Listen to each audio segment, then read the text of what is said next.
तो हेलो दोस्तों, आज की इस वीडियो में हम लोग चक्रवृद्धि ब्याज यानी कि कंपाउंड इंटरेस्ट कैसे निकालते हैं सीखने वाले हैं।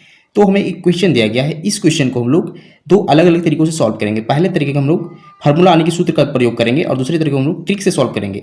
तो चलिए सबसे पहले क्वेश्चन को पढ़ते हैं। क्वेश्चन क्या है? क्वेश्चन है 4,000 रुपये का 5% वार्षिक ब्याज की दर से 3 वर्ष का चक्रवृद्धि ब्याज निकालें। तो चलिए इसे सॉल्व करते हैं सबसे पहले सूत्र के माध्यम से। तो इसका जो फार्मूला होता है, मिश्र धन बराबर मूलधन गुना 1 प्लस दर बटा 100 और घातांक यानी पावर में समय होता है। तो चलिए इस फॉर्मूले के हिसाब से इस क्वेश्चन को सॉल्व करते हैं। सबसे पहले हम मूलधन को ढूंढेंगे। तो मूलधन हमारा है 4,000 रुपये, यानी कि ये अमाउंट 4,000 रुपये मूलधन है। तो मूलधन का वैल्यू 4,000 रुपये हम लोग यहाँ सबसे पहले लिखेंगे 4,000। उसके बाद हमें गुना करना है। अब कोष्टक के अंदर देखिए 1 प्लस दर बटा 100 है, तो दर कितना है यहाँ देखिए 5% है। तो हम लिखेंगे 1 प्लस 5 बटा 100, ऐसे कोष्टक को बंद कर देंगे। फिर देखिए यहाँ समय पावर में दिया गया यानी कि घातांक में दिया गया है, तो समय कितना देखिए 3 वर्ष। तो इस समय को 3 का जो वैल्यू है इसके पावर में लिख देंगे 3। अब देखिए हम इसे सॉल्व करेंगे। कैसे सॉल्व करेंगे? सबसे पहले इस वैल्यू को जो है 4,000 रुपये उसे सेम लिख देंगे, फिर गुना करेंगे। अब देखिए यहाँ 1 प्लस 5 बटा 100 है। अब यहाँ से हम सबसे पहले 5 से इस 100 को काटेंगे तो 20 बार में कट जाएगा। अब ऊपर में सिर्फ 1 बचा हुआ है, नीचे 20 बचा हुआ है।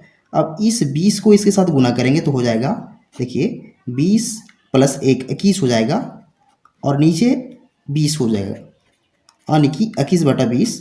और इसके पावर में 3 आ जाएगा क्योंकि समय का वैल्यू है 3, तो पावर में 3 आ जाएगा। अब देखिए ध्यान से देखिए, हम इसे आसानी से सॉल्व कर देंगे।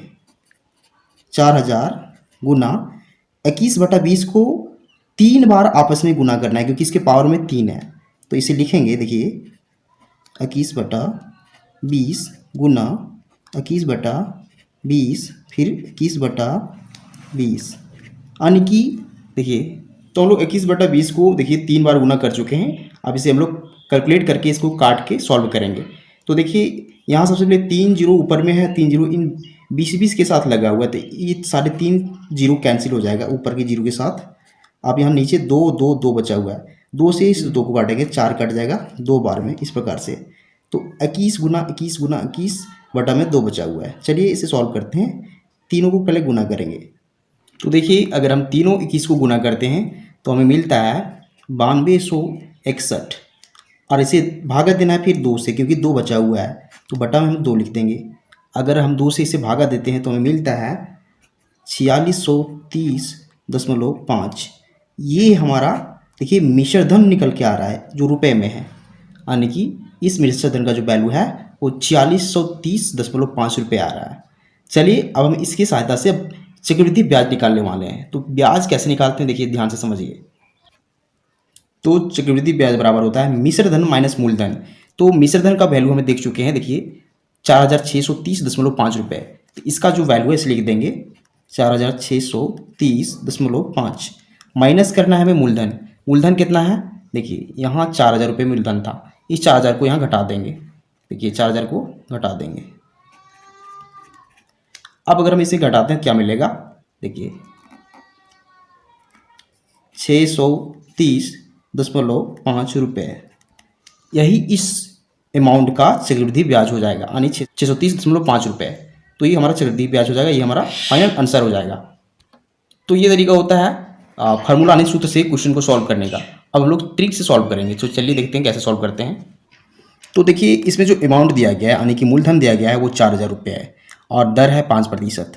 तो चलिए सबसे पहले हम लोग 4,000 रुपये का 5% निकालते हैं, यानी कि देखिए 4,000 का 5%, तो 5% बटा में 100 हो जाएगा। अब इसे काटेंगे तो देखिए 0000 कट जाएगा, 40 गुना 5 हो जाएगा जो हो जाएगा 200। अब ध्यान दीजिए ये जो 200 रुपये आ रहा है ये 4,000 रुपये का 5% है, यानी कि इस 4,000 रुपये का 5% है। तो हमारा जो 1 वर्ष का जो ब्याज हो जाएगा वो 200 रुपये हो जाएगा। तो देखिए सबसे पहले हम लिखेंगे कि पहला वर्ष का ब्याज देखिए लिखेंगे 200 रुपये। अब हमें दूसरा वर्ष का ब्याज निकालना है क्योंकि हमें टोटल 3 वर्ष का ब्याज निकालना है। तो इसमें क्या करेंगे देखिए इसे इस सेंटेंस को हम शॉर्ट में लिख सकते हैं इस प्रकार से, फर्स्ट ब्याज 200 रुपये। अब हम सेकेंड वर्ष का निकालेंगे, तो देखिए कैसे निकालेंगे। सेकेंड वर्ष का लाइन है, इस 200 को फिर से लिख देंगे, अब यहाँ प्लस करेंगे और इस 200 का फिर से हम 5% निकालेंगे। तो 200 का जो 5% हो जाएगा, क्या हो जाएगा, यहाँ देखिए रफ में 200 का 5%, तो 100 कट जाएगा, 2 गुना 5 यानी कि 10 बचेगा।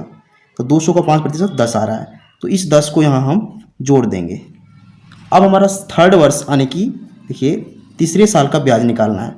ये दूसरे साल का ब्याज कंप्लीट हो चुका है, तो फिर से इस 200 को रिपीट करेंगे, यहाँ लिख देंगे इस प्रकार से।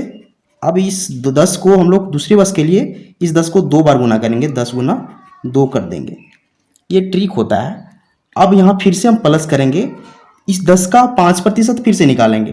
तो 10 का 5% कैसे निकलेगा, 10 गुना 5 बटा 100। अब यहाँ से 1 0 0 कट जाएगा, यहाँ 1 आएगा, यहाँ 2 आएगा, यानी कि 0.5 आएगा। तो हम यहाँ 0.5 लिख देंगे। तो ये था पहले वर्ष का ब्याज, ये था दूसरे वर्ष का ब्याज, ये तीसरे वर्ष का ब्याज। हम तीनों वर्षों का ब्याज को जोड़ देंगे। देखिए कैसे जोड़ेंगे। यहाँ देखिए 200 तीनों में है, तो हम 200 को 3 बार गुना करेंगे तो 600 रुपये आ जाएगा। प्लस करेंगे इस 10 गुना 2 यानी कि 10 प्लस 20 हो जाएगा 30 कर देंगे। फिर प्लस करेंगे 0.5 इन तीनों को जोड़ेंगे तो हमें मिलेगा 630.5 रुपये। यही इस क्वेश्चन का आंसर हो जाएगा, यानी कि 630.5 रुपये। तो ये तरीका होता है चक्रवृद्धि ब्याज निकालने का। तो उम्मीद करते हैं आपको दोनों मेथड समझ में आ चुका होगा। तो अगर आपको वीडियो पसंद आता तो वीडियो को लाइक कीजिए एंड चैनल को सब्सक्राइब जरूर कीजिए, क्योंकि हम इस तरह वीडियो बनाते रहते हैं जो आपके काम का हो। Thank you.